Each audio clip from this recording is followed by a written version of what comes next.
요한계시록 22장 6절부터 9절에 있는 말씀 우리 다 함께 읽겠습니다. 시작. 천사가 또 나에게 말하였습니다. 이 말씀은 믿음직하고 참되다. 예언자들에게 영을 내려주시는 주 하나님께서 자기의 종들에게 곧 일어날 일들을 보여주시려고 자기의 천사들을 보내셨다. 보아라, 내가 곧 오겠다 하신 주님의 말씀을 기억하여라. 이 책에 기록된 예언의 말씀을 지키는 사람들은 복이 있습니다. 이 모든 것을 듣고 본 사람은 나 요한입니다.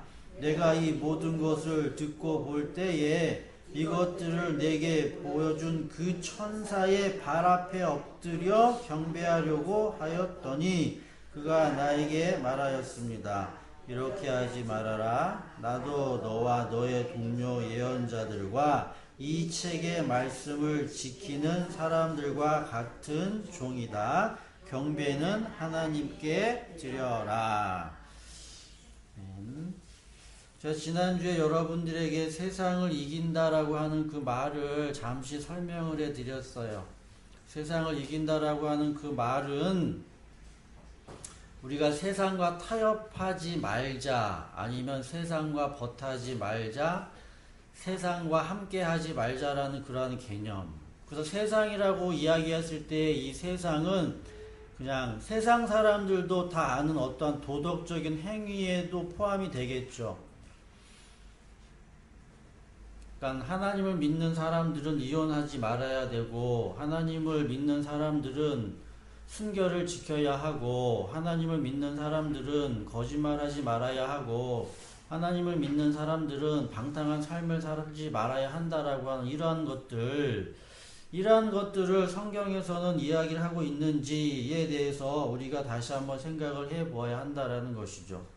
세상을 이긴다는 말에 대해서 제가 요한 1서 5장을 여러분들에게 말씀을 드렸기에 다시 한번 그 내용을 우리가 읽으시면서 내용을 정리하고, 그리고 오늘 본문과 관련되어지는 내용들을 세상을 이기는 것과 같이 연결을 해서 살펴보도록 하겠습니다. 요한 1서 5장 1절부터 보면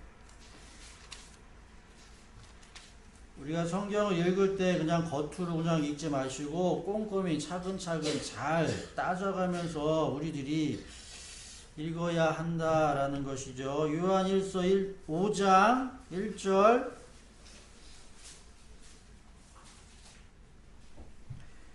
여러분들이 읽으시면 성령께서 여러분들의 은혜를 더하셔서 그 말씀에 대한 그 의미를 가르쳐 주신다라는 것이죠. 요한 1서 5장 1절. 예수가 그리스도라는 것을 믿는 사람은 하나님께서 낫대잖아요. 그죠? 그러면은 대부분의 사람들이 다 예수가 그리스도라는 것을 다 믿어요. 안 믿는 사람이 없어요. 그럼 그들은 다 하나님에게서 낫다라고 생각을 한다라는 것이죠. 우리는 여기서 머무르는 것이 아니라 더 깊이 들어가자라는 거, 더 깊이. 만약 이것이 우리가 잘못 이해하고 잘못 알 수도 있기 때문에 그렇다는 것이죠.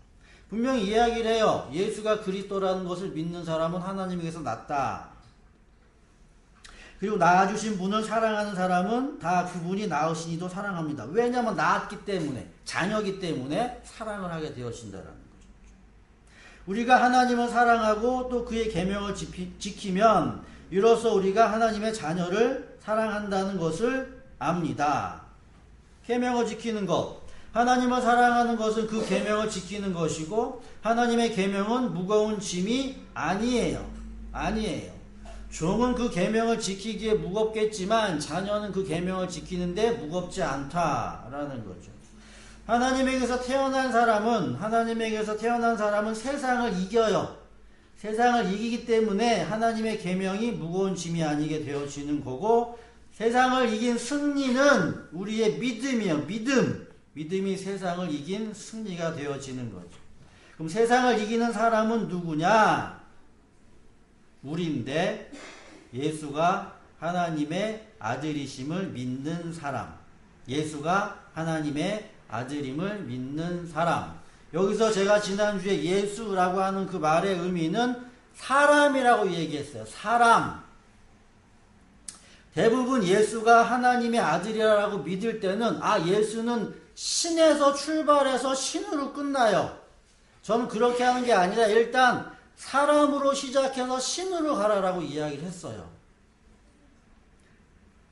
다른 말로 이야기를 하면 지금 이 자리에는 신이 안 보이죠? 이 자리에는 누구만 있어요? 사람만 있죠?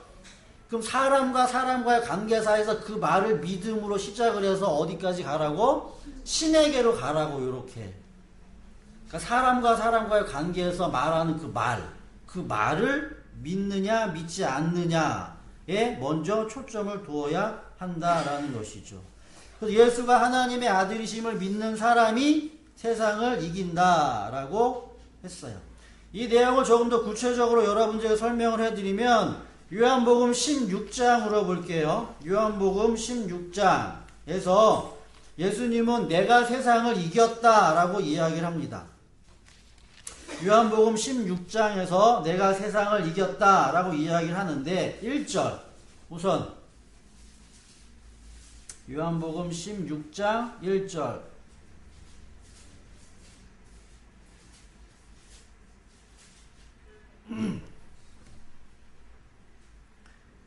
지금 제자들에게 예수님이 이야기를 합니다. 내가 너희들에게 지금 이 말을 하는 것은 너희가 실족 넘어지지 않게 하려는 것이다.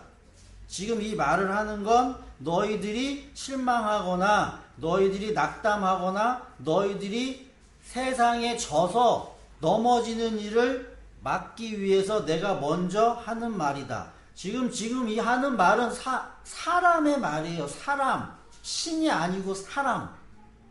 옆에서 뭐 하듯이? 얘기하듯이. 옆에서 이야기하듯이. 그리고 너희를 죽이는 사람마다 너희를 회당에서 쫓아낼 거고 너희를 죽이는 사람마다 자기네가 하는 그러한 일이 하나님을 섬기는 일. 다시 말하면 도리어 너희들을 죽이는 일을 가지고 뭐한다? 그 사람네들은 어떻게 생각한다? 하나님을 섬긴다. 그러니까 신을 섬긴다라고 생각을 한다는 얘기죠. 이게 그런 거예요. 여기서 중요한 내용은 모든 사람들이 다 신의 일을 다 하려고 한단 말이에요. 신의 일, 신이 명령한 것들. 근데 여기서 초점은 뭐다? 사람 말.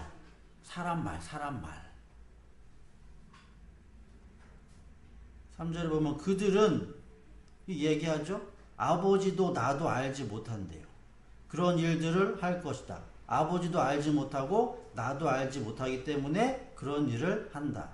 내가 너희에게 이 말을 하여 두는 것은 그들이 그러한 일들을 행할 때가 올 때에 너희로 하여금 생각나게 다시금 생각나게 하려는 것이다 라고 이야기를 하죠. 또 내가 이 말을 처음에 하지 않은 것은 내가 너희와 함께 있었기 때문에 이 말을 처음에 하지 않은 것은 너희와 함께 사람으로서 그냥 사람 친구처럼 같이 이렇게 항상 같이 다녔기 때문에 그러니까 어떠한 사람이 이 사람에게 뭐라고 막 이야기를 하면 내가 뭐 할 수 있기 때문에 그러니까 방어할 수 있기 때문에 같이 있었다라는 것이죠. 근데 이제는 있어요 없어요? 이제 없게 되어지는 말이죠. 그러나 나는 지금 나를 보내신 분에게로 간다. 자 보세요. 나를 보내신 분에게로 간다. 그런데 너희 가운데서 도대체 어디로 가냐고 묻는 사람이 한 사람도 없대. 그죠? 도리어 내가 한 말 때문에 너희는 지금 마음에 근심을 하고 슬픔에 가득 차 있대죠. 지금 사람의 말을 제자들에게 했어요. 근데 쭉 성령이 쭉 오셔서 하는 일들을 이야기를 하면서 25절 볼게요. 25절 요한복음 16장 25절 자 다같이 읽을게요. 25절부터 30절 시작. 지금까지는 이런 것들을 내가 너희에게 비유로 말하였으나 다시는 내가 비유로 말하지 아니하고 아버지에 대하여 분명히 말해줄 때가 올 것이다. 그 날에는 너희가 내 이름을 아버지께 구할 것이다. 내가 너희를 위하여 아버지께 구하겠다는 말이 아니다. 아버지께서는 친히 너희를 사랑하신다. 너희가 나를 사랑하였고 또 내가 하나님께로부터 온 것을 믿었기 때문이다. 나는 아버지에게서 나와서 세상에 왔다. 나는 세상을 떠나서 아버지에게로 간다. 그의 제자들이 말하였다. 보십시오. 이제 밝히어 말씀하여 주시고 비유로 이제야 우리는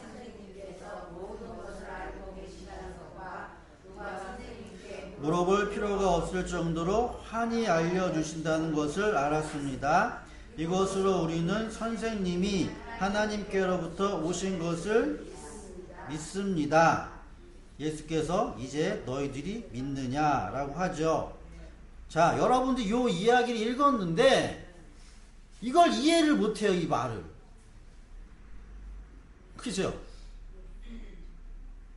자, 지금까지 이런 것들을 내가 너희에게 비유로 이야기를 했는데 이제는 비유로 이야기하지 한다, 안 한다? 안 한다. 누가복음에 보게 되어지면 내가 너희들에게는 이제 비유로 말하는 것이 들어도 듣지 못하게 하고 깨달아도 깨닫지 못하게 한다라는 그 말을 이야기를 하고 있는 것 같은데, 그러니까 쉽게 말하면 이런 거예요. 비유라는 것과 지금 여기서 이야기하고 있는 것은 비유가 아닌 말을 이야기한다는 것 차이는 뭐냐면, 비유는 쉽게 여러분들이 이해를 하실 때 그 속에 있는 알맹이를 이야기하는 게 아니라 껍데기만을 이야기하는 거예요. 껍데기. 지금 여기서는 왜 예수님께서 그 껍데기만을 이야기했느냐라고 하면, 알맹이를 아무리 이야기해봤자 알맹이를 이해를 못해요. 이해를 못하기 때문에 뭐 하는 거예요? 이 껍데기만이라도 이렇게 계속 이야기를 이렇게 한 거란 말이에요. 비유라는 것이. 그래서 예수님께서 들어도 듣지 못하게 하고 깨달아도 깨닫지 못하게 한다라고 하는 그 말이 니네들은 듣지 말아라고 하는 그 말이 아니라 어느 그 때가 되어지면 이제는 뭐로 이야기하지 않고 비유로 이야기를 하지 않고 그 알맹이로 이야기했을 때 알맹이를 뭐 한다는 얘기예요? 그럼 여러분들이 보세요. 비유로 이야기했을 때는 껍데기라고 이야기를 했고 알맹이로 이야기했을 때는 진짜라고 이야기를 하면, 그럼 알맹이로 이야기했다라고 하는 그 말의 의미는 뭐겠어요? 그 알맹이를 내가 알아들을 수 있는 수준이 됐다거나 알맹이를 내가 바로 받아 먹을 수 있는 지식이 찼다거나, 어린아이들이 분유 먹다가 고기 먹을 수 있게 되면 바로 고기 못 주잖아요. 그죠? 고기 줬는데 그 아이가 고기를 잘 소화시켜. 그럼 뭐 했다는 얘기예요? 그만큼 자랐다라는 얘기잖아요. 자랐다. 자, 보세요. 지금까지 이제 내가 너희들을 이런 것을 비유로 이야기했는데 이제 비유로 이야기를 하지 않고 아버지에 대해서 분명히 말해줄 때가 오는데, 그날이 되면 너희가 내 이름으로 아버지께 구할 것이다. 무슨 말이냐? 지금은 예수하고 제자들이 있는데 지금 아버지가 있대죠? 아버지가 있는데 지금까지는 비유로 이야기하면서 제자들이 아버지에게 직접 뭔가를 물어보지 않고 중간에 있는 예수를 계속 걸렀다는 얘기죠. 중간에서 계속 이야기해줬어요. 이렇게. 이게 비유란 말이에요. 비유. 그리고 제자들만 모아놓고는 뭔 얘기했어요? 해석도 해줬죠. 진짜 알맹이들 얘기해주는데 제자들이 몰랐다는 얘기죠. 때가 되어지면 이제는 내가 뭐하더라도 없더라도 이제 너희들이 누구를? 아버지께 너희들이 구할 수 있는 그러한 때가 올 것이다. 그래서 내가 너희를 위하여 아버지께 구하겠다는 말이 아니다. 그 말이에요. 지금까지는 계속 예수가 누구를 위해서? 제자들을 위해서 계속 아버지께 구해다가 계속 이렇게 줬다고, 이렇게. 근데 지금은 뭐 한다는 얘기예요? 그런 거 이제 안 한다는 얘기죠. 그 직접 다이렉트. 제자들이 그만큼 뭐 해줬다는 얘기죠? 지식이, 그때가 되면 지식이 온다는 얘기죠. 그래서 그러니까 27절, 아버지께서는 친히 너희를 사랑하시는 거예요. 그것은 너희가 나를 사랑하였고, 다른 말로 이야기하면 너희가 사람의 말, 내 말, 내가 말하는 그 말을 너희들이 믿었다라는 얘기죠. 또 내가 하나님께로부터 온 것을 믿었대요. 하나님께로부터 온 것을 믿었어요. 하나님께로부터 온 것을 믿었다라고 하는 그 말의 의미는 보세요. 28절. 나는 아버지에게서 나와서 세상에 왔다. 나는 세상을 떠나서 아버지에게로 간다. 이게 무슨 말이에요? 이게 얘기했어요. 이거는 뭐로 얘기한 거다? 비유로 이야기한 게 아니라 직접 얘기했어요. 나는 이제 아버지에게서 와서 아버지에게로 간다. 이 얘기를 직접 했더니 제자들이 뭐 하더라? 야, 이제 예수님이 뭐 하다? 비유로 이야기 안 하고 직접 우리들에게 얘기해 주네? 이렇게 하는 거란 말이죠. 그럼 우리들이 이해할 건 뭐예요? 이거 이해해야 돼요, 이거. 그 직접적으로 이렇게. 이해하시겠죠?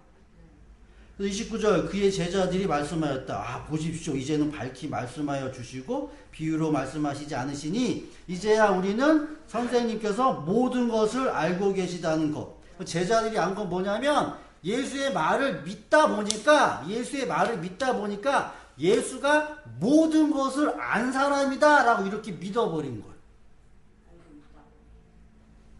이건 절대적인 믿음이라기보다는 상대적인 믿음이겠죠. 다른 사람들은 예수가 뭐 하다는 얘기예요? 너희들은 나도 모르고 아버지도 모른다라고 이야기했을 때 다른 사람들은 이 예수를 죽이려고 했어요. 그러니까 사람의 말을 안 믿은 거란 얘기죠. 네 아버지는 누구다? 어디서 나온지도 모르잖아요. 그죠? 그런데 자기에게 누가 있다?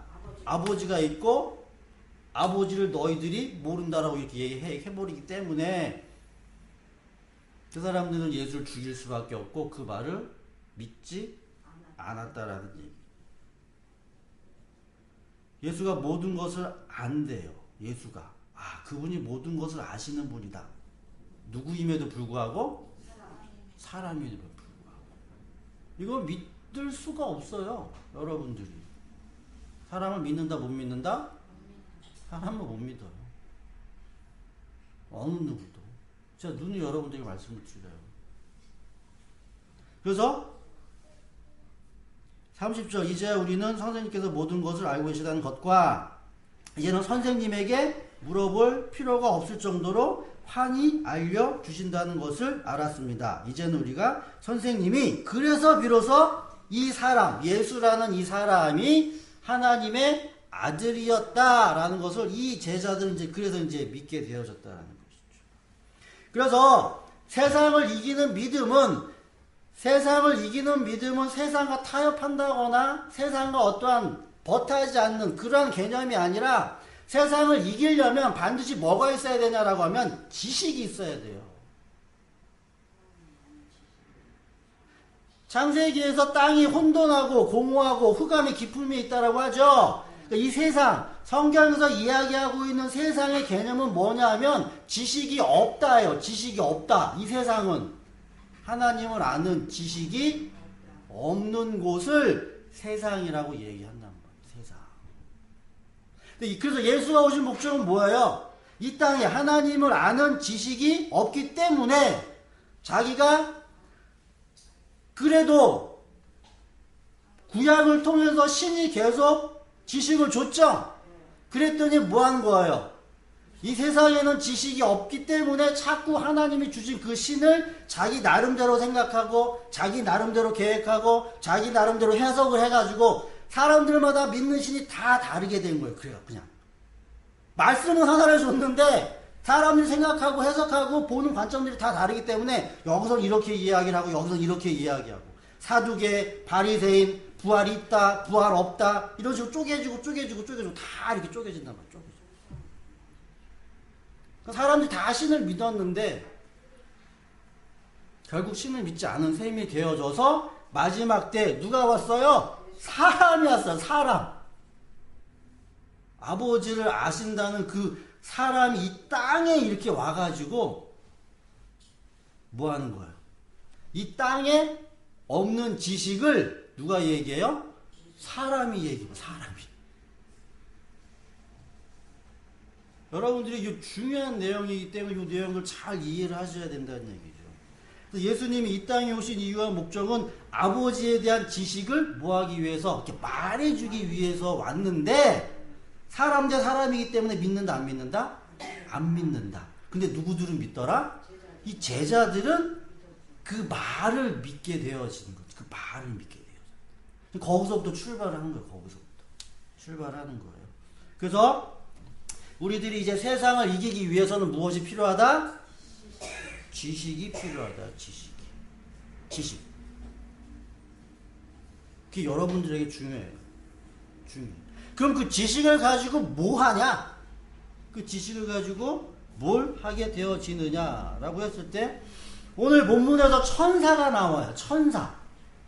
오늘 본문에 보면 천사가 나오는데, 성경에서는 천사가 많이 등장을 하죠. 그래서 도대체 이 천사라는 개념이 어떠한 의미를 담고 있는지 우리들이 생각을 했을 때, 여기도 마찬가지죠. 천사에 대한 무엇이 없다? 지식이 없어요. 지식이 없다는 얘기죠. 그래서 6세기경의 디오니시우스, 위란 말은 그 가짜라의 의미를 담고 있는데, 사도행전 17장에 디오니시우스라는 사람이 진짜 나와요. 있는데 이 사람은 똑같아요. 이름이 디오니시우스인데, 이 사람이 6세기경 사람이라고 밝혀지긴 했는데, 이 사람이 기독교 그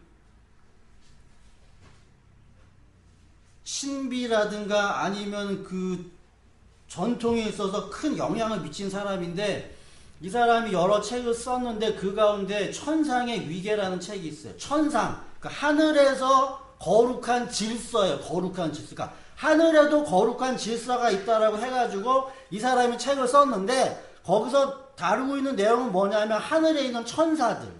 그래서 그 사람은 어떻게 이야기를 하냐면, 천사는 인간과 신의 중간적인 그 자리에서 있는 거예요. 하나님, 신과 인간 사이에서. 그러니까 이거는 천사는 뭐다? 하나님도 아니고 신도 아니, 사람도 아닌 그 중간적인 이 역할. 그래서 그러니까 하나님과 인간 사이를 뭐 하는 거예요? 그런 개념이에요. 그래서 이 사람은 이 신을 9종류로 나눠요. 9종류. 상, 중, 하 이렇게. 그래서 상이라는 거, 천사 중에서도 상급 천사가 있는데, 이 상급에서도 세 종류의 천사가 있고, 중급에서도 세 종류의 천사가 있고, 하급에서도 세 종류의 천사가 있는 거죠. 그럼 보세요. 하나님이 맨 위에 있으면은 상급, 중급, 하급, 그리고 그 밑에 누가 있는 거예요? 인간이 있는 거예요. 이렇게 서열이 있는 거예요. 서열이 이렇게. 그래서 가장 상급인 천사는 누구와? 하나님과 가장 가까이 있는 천사인데, 이 천사는 특징은 뭐냐? 하나님 곁에서 절대 떨어지지 않는 천사. 그러니까 하나님 옆에 완전히 붙어가지고 있는 천사. 이해하시죠? 그리고 두 번째, 세 번째, 맨 천사, 맨 끝에 가면 대천사라든가 하위 천사라든가 이런 천사들이 있고 움직이고 활동하고 돌아다니는 그러한 천사라고. 여러분들이 이렇게만 이해를 하세요. 이름들이 있는데 천주교에서는 이런 이름들을 따서 천사들을 쭉 나열을 해요. 나열을 하는데, 여러분들이 그것까지는 뭐 아실 필요는 없으시고 해서 하여튼 이렇게 나눈다는 얘기죠. 그래서 그 책에서 보게 되어지면, 이사야 6장에서 보게 되어지면 한 천사가 나오죠. 이사야 6장에 보면 천사가 나오는데, 스랍이라고 이야기하는 이 천사가 나오는데, 이 천사가 이사야에게 오죠. 이사야에게 와서 뭐예요? 숯불에 있는 재단에 있는 그 불을, 숯을 이사야 입에 대죠. 그게 움직였잖아. 그죠?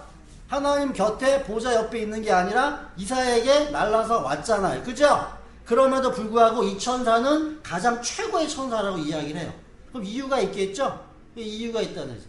다른 말로 쉽게 이야기하면 정확한 개념이 내가 봤을 때 없다고 보는 거예요. 그냥 여러 가지 것들 막 이야기하는데, 저는 그래서 천사에 대한 그 이해에 있어서 신과 인간 사이에 중간에 천사가 있을 수도 있겠지만, 저는 그렇게 본다라기보다도 저는 어떻게 보냐면, 이 천사는 어떤 존재, 있다 없다가 아니라 천사가 그러니까 누구냐는 누구.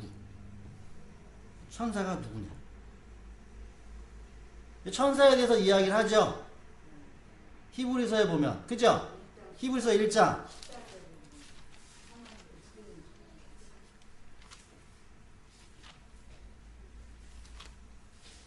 히브리서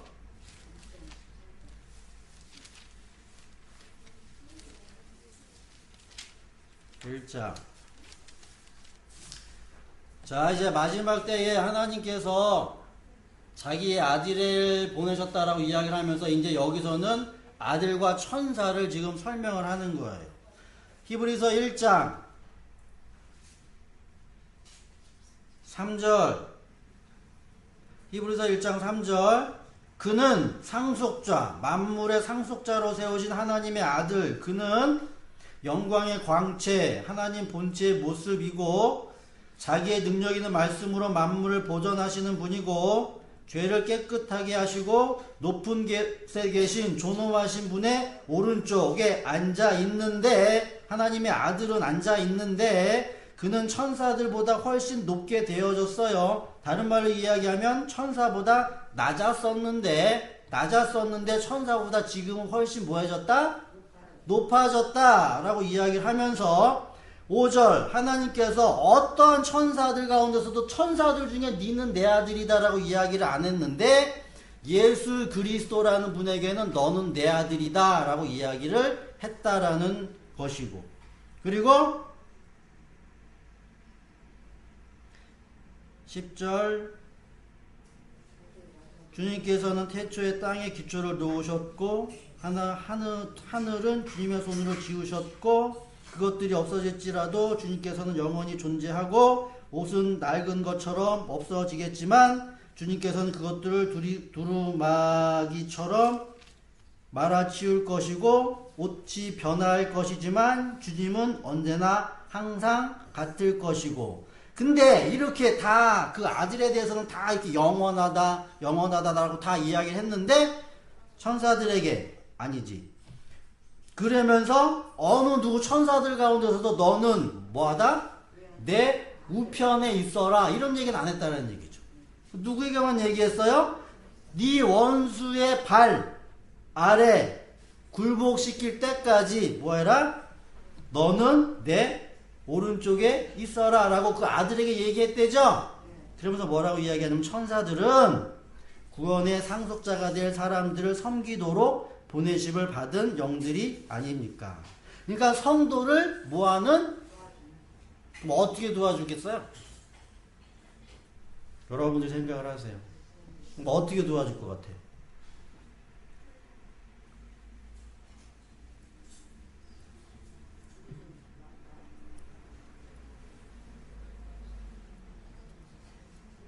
그래서 오늘 이 부분에 대한 내용을 여러분들이 잘 이해를 하셔서 여러분들도 누가 되시라? 천사가 되시라. 천사가 되시라.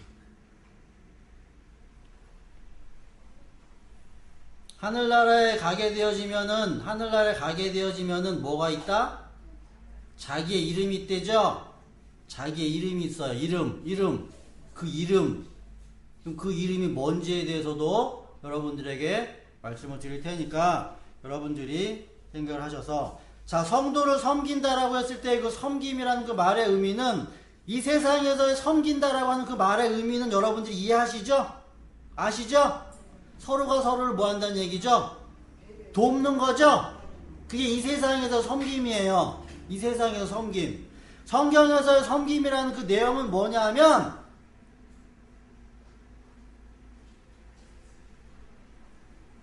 성도가 성도 되기 위하여 하는 모든 뭐예요?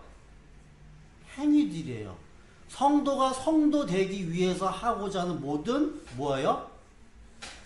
행위들이라는 얘기죠. 이 말에 대해서 구체적으로 여러분들이 이해를 못 하시기 때문에 제가 또 뭘 드는 거예요? 또 비유를 들잖아요. 그죠? 성도가 성도 되기 위한 말이 도대체 무슨 말이냐? 좋은 의미도 있겠지만 남을 섬기고 남을 봉사하고 자기가 낮아지면서 남을 높여주는 거, 이런 것들도 있겠지만 그것보다 더 중요한 내용들을 우리들이 생각해 봤을 때 분명히 여러분들에게 말씀을 드렸다시피 성도가 성도로 되기 위해서 천사는 뭐한다? 하나님의 말씀을 가지고 지식을 가지고 일해야 된다는 얘기죠. 그냥 일하는 게 아니라 하나님의 명령을 따르려면 하나님의 지식이 있어야겠죠? 하나님의 말씀이 있어야 됐죠? 그 말씀을 가지고 일해야 된다는 것이죠. 자, 그 내용 가운데 출애굽기 32장으로 볼게요.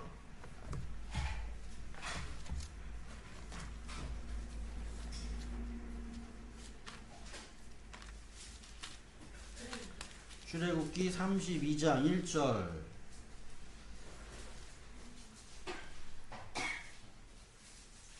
출애굽기 32장 1절에 보면 금송아지 사건이 나와요. 우상숭배.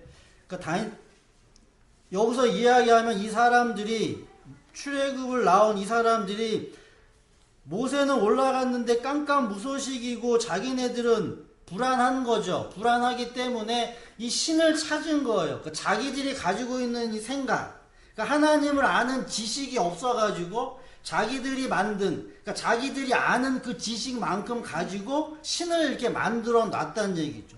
그게 금송아지예요. 그래서 하나님께서는 야 빨리 내려가라. 이 사람네들이 내 앞에 죄를 짓고 있다. 이렇게 이야기한다는 얘기죠. 왜 모세를 내려보냈겠어요?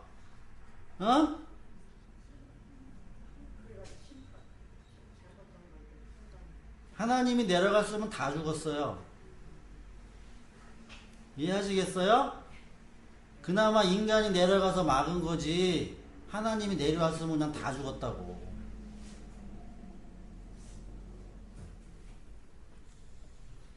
자, 출애굽기 32장 25절 볼게요. 25절부터 29절에 있는 말씀까지 우리 다 같이 한번 읽어보겠습니다. 25절부터 출애굽기 32장 시작. 모세는 백성이 제멋대로 날뛰는 것을 보았다. 아론이 그들을 제멋대로 날뛰게 하여 적들의 조롱거리가 되게 한 것이다. 모세는 진 어귀에 서서 외쳤다. 누구든지 주님의 편에 설 사람은 나에게로 나아오십시오. 그러자 레위의 자손이 모두 그에게로 모였다. 그가 또 그들에게 말하였다. 이스라엘의 주 하나님이 이르시기를 너희는 각기 허리에 칼을 차고 진의 이 문에서 저 문을 오가며 저마다 자기의 친족과 친구와 이웃을 닥치는 대로 찔러 죽여라 하십니다. 레위 자손이 모세의 말대로 하니 바로 그날 백성 가운데서 어림잡아 3,000명쯤 죽었다. 모세가 말하였다. 오늘 당신들이 저마다 자녀와 형제 자매를 희생시켜 당신들 자신을 주님께 드렸으니 주님께서 당신들에게 복을 내리실 것입니다. 이게 성도를 섬기는 거예요. 자, 지금 이 상황 가운데서 모세가 밑으로 내려왔어요. 모세가 밑으로 내려와서 모세가 뭐라고 이야기를 하냐라고 하면, 자, 주님의 편에 설 사람은 모이세요. 이렇게 나한테로 오세요라고 이야기했을 때, 이 레위 사람이란 이 사람이 자기가 신을 믿어가지고서는 저건 신의 말이구나라고 해서 이렇게 온 게 아니에요. 이 레위 사람들 누구 말을 믿은 거다? 그래서 그 모세 말을 믿은 거예요. 모세 말을. 이것까지는 몰랐겠지. 하나님 편에 쓸 사람 나와요. 그랬더니 이렇게 나왔어요. 근데 모세가 뭐라고 얘기해요? 너네들 나왔어? 그럼 니네들이 뭐 해라? 가족, 친지, 형제, 자매, 이웃, 뭐 해라? 인간적인 정 가지지 말고 죽여라. 왜 죽이라고 했겠어요? 왜?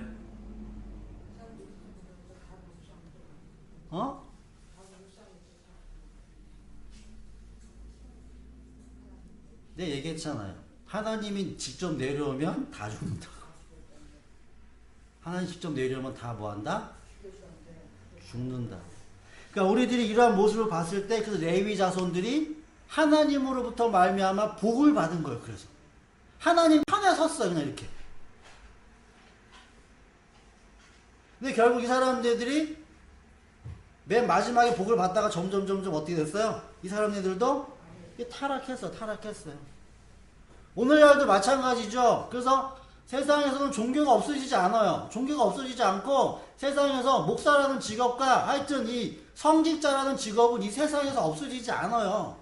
그리고 이 성직자라는 직업을 가진 사람들이 능력만 있으면 뭐 할 수 있다? 돈 많이 벌 수 있다고요. 돈 많이 벌 수 있다.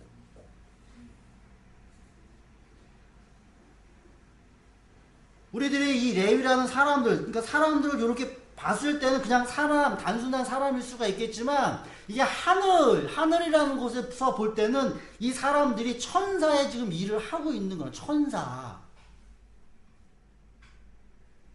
이해하시겠죠? 근데 우리들이 여기서 이렇게 보게 되어지면 이 레위 사람들이 진짜 대단한 사람들이고 하나님을 위해서 열심히 일했구나, 이렇게 우리들이 생각을 하지만 진짜 우리들의 삶 가운데서 이게 부딪혀 오게 되어지면 어느 누가 나서가지고 이런 일을 하겠냐고요. 어느 누가.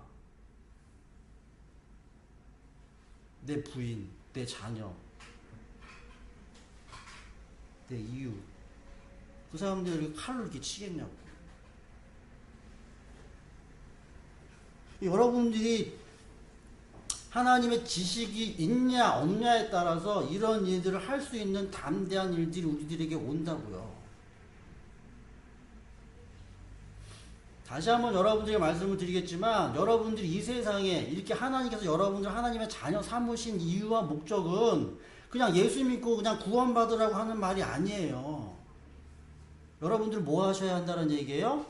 성도를 섬기고 성도를 세워야 돼요. 근데 그 성도에게 무엇이 있다? 하나님의 말씀을 통해서 그 성도에게 죄가 보여지게 되어지면 뭐 한다는 얘기예요? 그 죄를 지적질해 줘야지.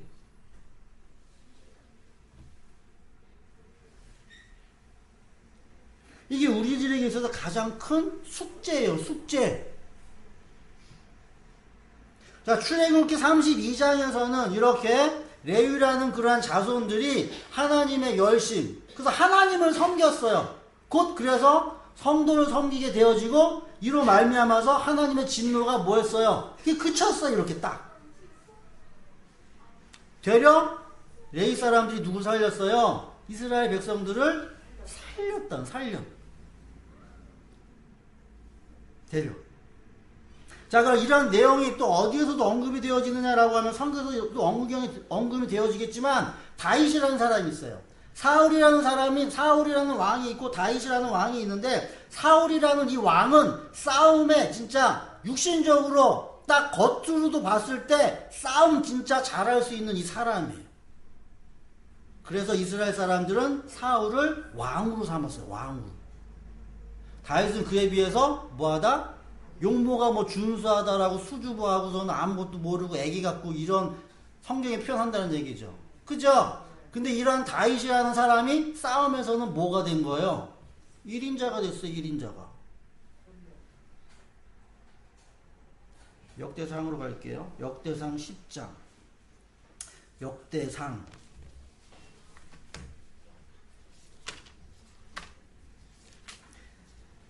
역대상 11장. 역대상 11장에 보게 되어지면 10절. 거기 누가 나오느냐라고 하면 이 다윗과 함께 다윗을 따르는 용사들이 나와요. 용사들. 역대상 11장 10절.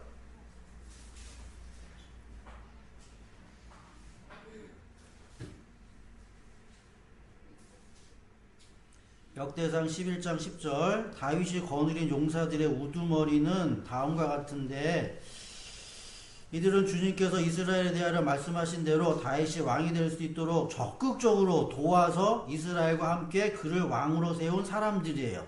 다윗의 거느린 용사들의 이름이 그래서 여기서부터 쭉 나와요. 왜 이름을 이렇게 써놨겠어요, 여기다가? 다윗이 거느린 용사들은 첫째는 학몬 사람의 아들 야소부암인데 그는 세 용사의 우두머리, 셋 중에서도 그 우두머리, 가장 위 우두머리. 그가 창 한 번 휘두르면 300명 싸워서 한꺼번에 쳐 죽여. 이건 과장법이잖아요. 그죠? 우리가 봐도. 창 한 번 이렇게 휘두르면은 무슨 장풍 나가는 것도 아니고 300명이 우르르 이렇게 쓰러지는 거예요. 그죠? 그만큼 뭐 하다는 얘기예요? 그 다 죽인다는 얘기 아니에요. 그만큼. 그 밑에 또 누구 이런 사람, 이런 약이 있는데. 15절 볼게요. 자, 어떤 일이 있었느냐? 그럴 때 15절. 블레셋 군대가 르바임 골짜기에서 진을 치고 30인 특별부대 소속인 세 용사가 절벽에 있는 아둘람 동굴로 다윗을 찾아갔어요. 그때 다윗은 산성 요새에 있었고 블레셋 군대의 진은 베들레헴에 있었죠. 그러니까 이 상황이 무슨 상황인지 이해가 되시겠어요? 그러니까 다윗이라는 사람이 아둘람 동굴로 뭐 한 거예요? 숨어 있었던 거죠? 근데 누가 찾아왔어요? 30 특별부대 소속. 이 사람은 누구예요? 다윗의 친위대 같은 용사들이겠죠? 목숨을 걸고 온 거 아니에요. 그죠? 둘러쳐 있으니까 블레셋 사람들이 둘러쳐 있는데 그걸 왔잖아요. 자기 목숨을 내놓고. 그때 다윗은 목이 말라가지고 오도 가도 못하게 목이 말라가지고 성문 곁에 있는 베들레헴 성문 곁에 있는 우물물을 나에게 누가 길어다주고 내가 마실 수 있게 누가 해줬으면 좋겠냐 이렇게 자기 소원을 이야기했을 때 보세요. 세 용사가 블레셋 진을 뚫고 세 명이 뚫고 가가지고 뭐 한 거예요? 그 베들레헴의 우물물에서 물을 길어다가 누구에게 줬어요? 다윗에게로 주자. 다윗이 그거를 먹지 않고 그걸 하나님께 영광으로 돌렸어요. 이렇게. 다시 말하면 알죠? 이 사람들이 어떤 수고를 했는지 알아요? 몰라요? 알죠? 알기 때문에 뭐 한 거예요? 그걸 내가 마실 수가 없는 거죠? 그래서 이 사람들을 데려 뭐 한 거예요? 축복해 준 거 아니에요? 축복! 이해하시죠? 이 이야기가 그대로 예수에게 나와요. 예수와 예수의 제자에서. 마지막 6월절 때. 마태복음 26장. 어떤 말이 있냐? 마태복음 26장. 26절.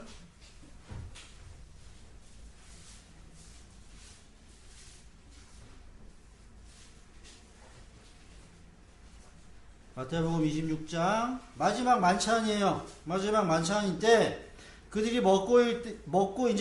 먹으면서 마지막으로 먹으면서 빵을 들어 축복하시고 떼어 제자들에게 주고 받아 먹어라 내 몸 잔을 들어 감사하기도 하신 다음에 마셔라 죄를 사하여 주고 많은 사람을 위하여 흘리는 바 피 곧 언약의 피다. 근데 이제부터는 내가 나의 아버지의 나라에서 너희들과 함께 새 것을 마실 그 날까지 나는 절대로 뭐한다? 먹지 않는다. 기다린다라는 얘기 기다린다. 예수 그리스도는 누구에게로 가신다? 아버지에게로 가시죠? 우리들은 어디에 있다?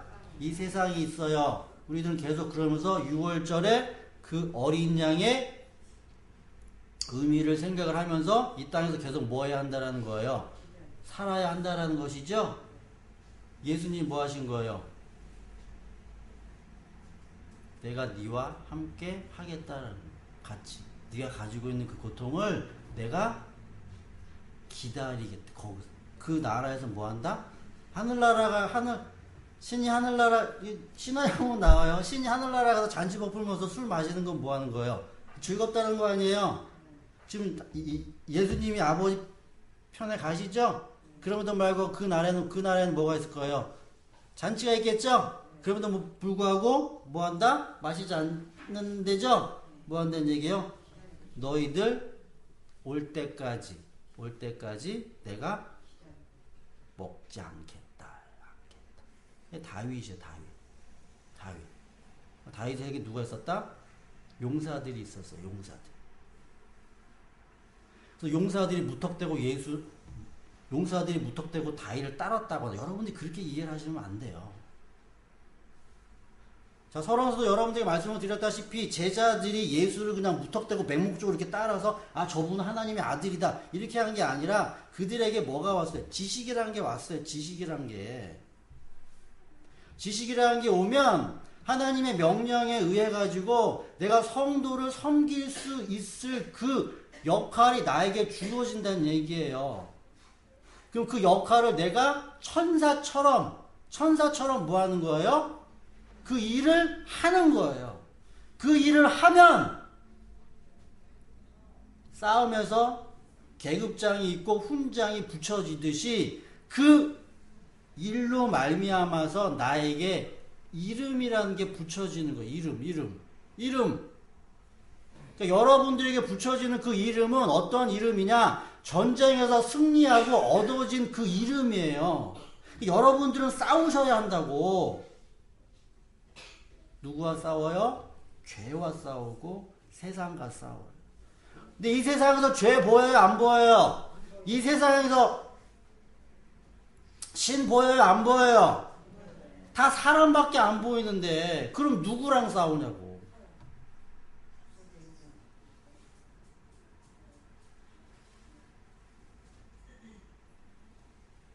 그래서 여러분들이 이제 생각을 하셔야 하는 그런 내용들은 뭐냐면 그 천사는 어떠한 신과 인간 사이의 뭐 중간적인 존재에서 왔다리 갔다리 그런 의미보다도 하나님의 지식을 말씀. 그래서 천사라는 개념은 뭐예요? 하나님의 말씀을 전달, 대언, 이야기해주는 자들 아니에요. 지금 요한계시록에서도 사도 요한이라는 사람에게 하나님에 대한 말씀과 하늘나라에 대한 그런 지식을 지금 사도 요한에게 계속 뭐하고 있어요? 얘기해주고 있잖아요. 이렇게 보여주고 알게끔 해주고 있잖아요. 그러면서 속히 일어날 일들이고 곧 되어질 일이고 이 말은 신실한 말이고 믿을 수 있는 말이고. 그럼 사도 요한이 뭐 했어요? 아 이건 천사? 나보다 좀 높은 존재? 그래서 무릎을 꿇으려고 했더니 아니라고 얘기하죠? 그죠? 아니라고 얘기한다. 성경에서 천사가 많이 나와요. 대표적인 천사가 누가 있겠어요? 그래서 가브리엘 천사랑 미가엘 천사 이런 천사가 있죠? 그럼 이런 천사를 우리들이 이해를 했을 때 아 가브리엘 천사가 있고 아 미가엘 천사가 있고 아 있는가 보다 이렇게 이해를 할 수가 있겠지만 저는 그렇게 이해를 하는 것이 아니라 그 천사가 어떠한 일을 했느냐에 따라서 그 이름들이 달라진다라고 저는 보는데 이거를 볼 수 있는 내용은 다니엘서에 있어요. 다니엘서에 이 두 천사가 동시에 나오거든요. 다니엘서 9장에 보면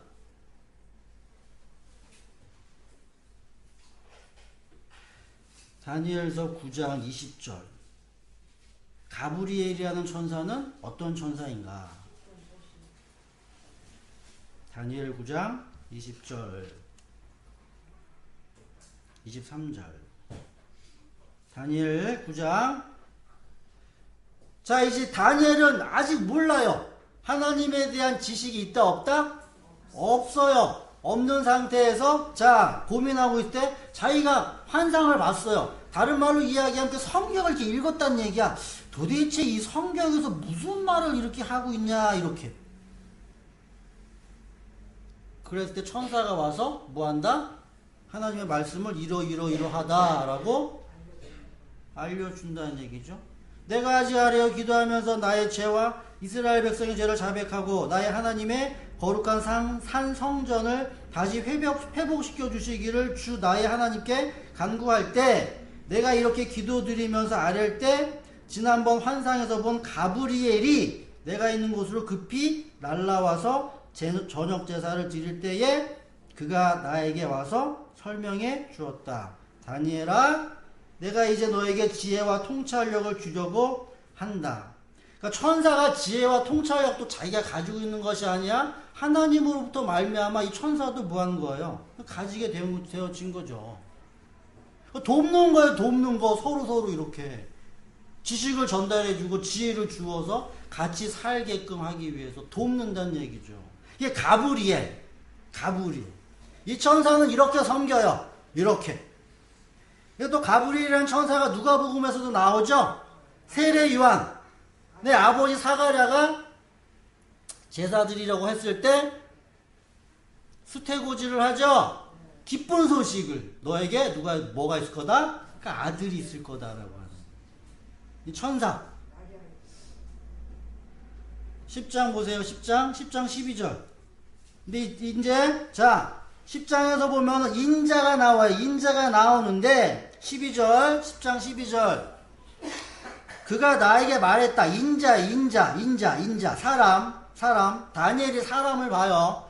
인자가 나에게 말했는데 다니엘아 두려워하지 말고 네가 이 일을 깨달으려고 하나님 앞에서 겸손해지기로 한 그 첫날부터 하나님의 간구가 너의 말을 들으셨고 그 말의 응답하려고 내가 왔는데 페르시아 왕국의 천사장이 20하루 동안 내 앞을 막았고 내가 페르시아에 홀로 남아 있었을 때 천사장 가운데 하나인 미가엘이 도와서 이제 마지막 때에 네 전쟁에서 일어난 일을 깨닫게 해주려고 왔다라고 이야기하죠. 이 미가엘은 천사장 가운데 미가엘이라는 이러한 천사는 싸우는, 그래서 인자가 페르시아의 왕국의 천사장이 가뒀대잖아요. 그죠? 이 말의 의미들도 우리들이 이해를 해야 돼요. 깊이 있게. 가뒀을 때, 인자가 갇혔을 때 미가엘이 와가지고 뭐 했다? 도와줬대죠? 누가복음 22장 39절.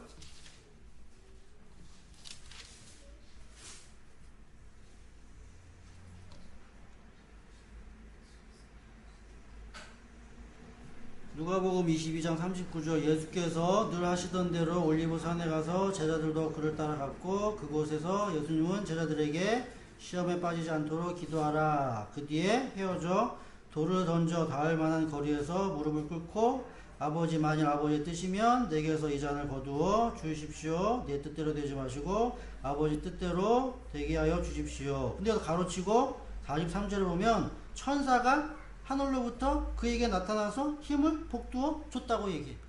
천사. 그럼 예수가 신인데 무슨 천사가 뭐가 필요하겠냐라고 이해를 하겠지만 지금 여기서 예수는 사람이에요. 사람.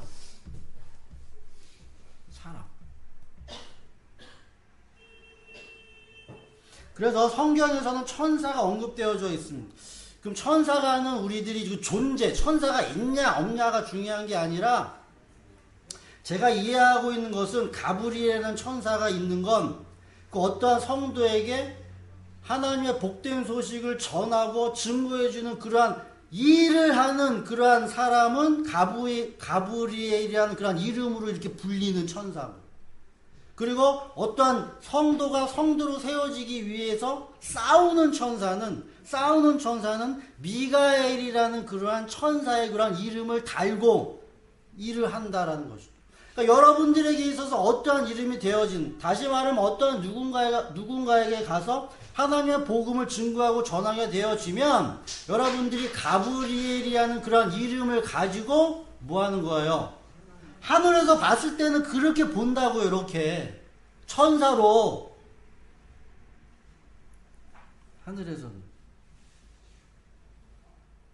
그리고 성도를 위해서 뭐한다? 죄가 보여지게 되어지면 그 죄를 뭐하기 위해서? 제거하기 위해서 싸울 수 있는 그러한 군사가 되어줘야 해요.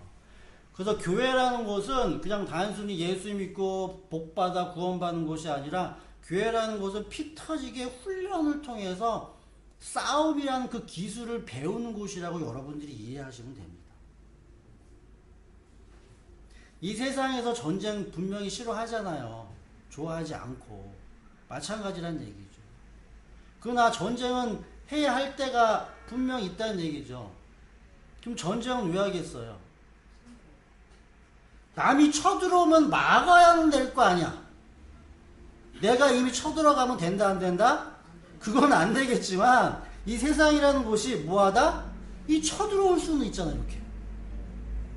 그럼 내가 뭐 해야 돼요? 그 마구 방어는 해야 되잖아. 방어는. 그래서 우리 남자들 군대 가는데 세상에 나가서 군대 얘기해봤자 무슨 소용이 있어요 없어요? 그 왜 없어요? 군대에서 특전사, 특공대 막 이런 뭐 엄청난 이 UDT 이런 사람들 세상에 나가서 뭐 아무것도 없죠? 세상에서 전쟁해야 안 해요? 안 하잖아요. 그 사람들이 정말로 빛을 보기 위해서는 어디 갔을 때예요? 전쟁에 투입됐을 때 빛을 발하는 거잖아요. 저는 방이 나왔어요. 저 뭐 하겠어요? 개뿔. 어?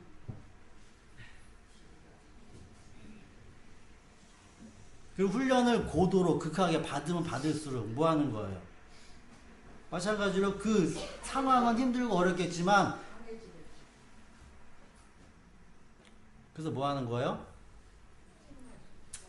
싸움 잘하는 사람들 보세요. 싸움 잘하는 사람들 이 사람들 특징이 뭔지 아세요? 웬만하면 그냥 아무 일도 아닌 것 같고 시비 걸어갖고도 패요. 써먹을 데가 없어요. 써먹을 데가 이 세상에서는. 그러니까 기술을 가지고 있으면 기술을 반드시 뭐 해야 한다? 이게 써야 되는데 이게 쓸 데가 없잖아. 현실적으로 보면 그죠? 그렇기 때문에 조그만 일이 있어도 그냥 그 기술을 막 사용하게 되어지는. 마찬가지예요. 여러분들도 하나님의 지식을 알게 되어지고 그 지식이 내 안에 차고 있으면 반드시 내 안에서 뭐가 나온다? 싸우고자, 그러니까 그 느낌이 나와요. 이렇게 싸워야 된다는 느낌이 나온다는 거죠. 예담교 성도 여러분들이 기억하셔야 될 건 뭐냐면 그걸 이제 주의 청년이라고. 청년. 출애굽에서 나왔을 때 민수기에 보면은 자꾸만 사람들의 수를 세죠. 그럼 왜 세겠어요? 싸움에 나갈 수 있는 사람을 세야 돼요. 이 자리에 이렇게 앉아 계시지만 여러분들 가운데서 반드시 싸움에서 뭐 할 사람들? 싸울 수 있는 사람들이 여러분들 안에서 나와야 돼요. 나와야 돼. 안 나오면 뭐 한다? 다 죽어요, 그냥. 공격해오면 다 죽어. 그냥 끝. 그래서 요것만 보고 마칠게요. 시편 110편. 그래서 시편에서는 이렇게 노래를 합니다. 시편 110편. 가장 아름다운 노래가 되어질 수도 있으나 많은 사람들이 이러한 내용들을 오해를 하는데 시편 110편.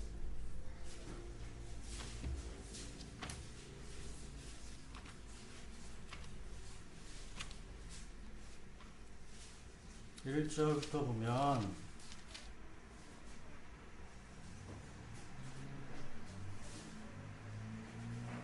여기 나와요. 시편 110편 1편. 주님께서 내 주님께 말씀하시기를. 그럼 앞에 있는 주님은 뭐고 뒤에 있는 주님은 뭐냐? 다 달라요. 달라요. 내가 너의 원수들 나의 발판이 되게 하기까지 내 오른쪽에 앉아있으라 하시고 주님께서 임금의 권능의 지팡이를 시온에서 하사해 주시니 임금께서는 저 원수들을 통치하십시오. 임금께서 거룩한 산에서 군대를 이끌고 전쟁터로 나가시는 날에 임금님의 백성이 즐거이 헌신하고 아침 동이 틀 때에 새벽 이슬이 맺히듯이 젊은이들이 임금님께로 모여들 것입니다. 청년, 성경에서 이야기하고 있는 이 청년이라고 하는 그 말의 의미는 나이 20살 이런 청년 이야기하는 것이 아니라 하나님의 말씀과 하나님의 지식으로 내가 가득해져서 건강, 장성, 건강해져서 뭐해? 성도를 위해서 연약하고 나약한 성도를 위해서 싸울 준비가 되어 있는 자들을 이슬 같다라고. 이슬, 새벽 이슬 같다. 새벽 이슬이 얼마나 아름답겠어요? 그래서 하나님이 야 전쟁 시작! 하면 뭐 하는 거예요? 이게 뭐 해야 될 거예요? 사사기에 보면 나오죠? 기드온 전쟁에서, 야, 전쟁한다? 몇만 명이 왔어요. 근데 뭐예요? 야, 니네들은 아직 전쟁 준비가 됐다, 안 됐다? 안 됐다. 이렇게 빼. 안 됐다, 빼. 안 됐다, 빼. 나머지 소수의 인원을 가지고 전쟁을 치르죠? 그 승리했어요. 그럼 그 사람이 중요한 거예요? 그 대장이 중요한 거예요? 그 대장이 중요한 거예요, 대장이. 병사들은 뭐예요? 일단, 어떻게 보면은, 복을 주기 위한 하나의 뭐라고 보시면 돼요? 사랑이라고 보시면 돼요. 그러니까 전쟁은 누가 다 한다? 대장이 다 하는데 그 대장을 그 일을 누구에게? 자기 말을 믿고 따르는 자들에게 주기 위해서 뭐 하는 거예요? 곁다리를 이렇게 붙여 이렇게 주는 거예요. 그러면서 잘했다, 잘했다 라고 격려하고 돋아준다라는 것이죠. 천사는 저는 그렇게 이해를 합니다. 그래서 성도에게 헌신하게 되어지고 성도를 섬기는 천사는 불의함을 보지 못함이 있어야 돼요. 반드시. 그 불의함이 단지 자기 자신 어떠한 생각 가운데서 그런 불의함이 되어지면 절대로 안 되겠죠. 반드시 무엇에 대한 근거를 가지고 성경에 대한 지식을 통해 가지고. 그래서 당부드리고 싶은 내용은 뭐냐면 저는 그렇기 때문에 여러분들에게 어떤 그런 모습들이 보이게 되어지면 저는 다르게 이야기한다라기보다도 성경에서 이러이러하다라고 하기 때문에 성경을 가지고 이야기를 해요. 근데 이것이 저만 되어지면 된다 안 된다? 안 돼. 그럼 독재가 되잖아요. 그럼 저에게도 뭐가 보여져야 돼요? 여러분들의 지식이 자라가지고 나에게서도 뭐가 보여져야 돼요? 여러분들의 눈에 죄가 보여줘야죠. 그래야지 여러분들이 저를 뭐 하는 거예요? 섬길 거 아니야. 그 죄를 지적해가지고 잘나게 만든다는 얘기. 그게 서로 간에 사랑이 되어야지. 사랑. 우리가 그 일을 해야 해요. 그 일을. 여러분들 오늘 귀한 말씀을 통해서 각오를 단단히 하셔야 합니다. 각오를. 그냥 단순히 그냥 교회 나와서 그냥 이따 가자. 그래서 저는 그래서 어떻게 보면 심한 이야기를 한 걸 수도 있는 거고. 그냥 한 거예요.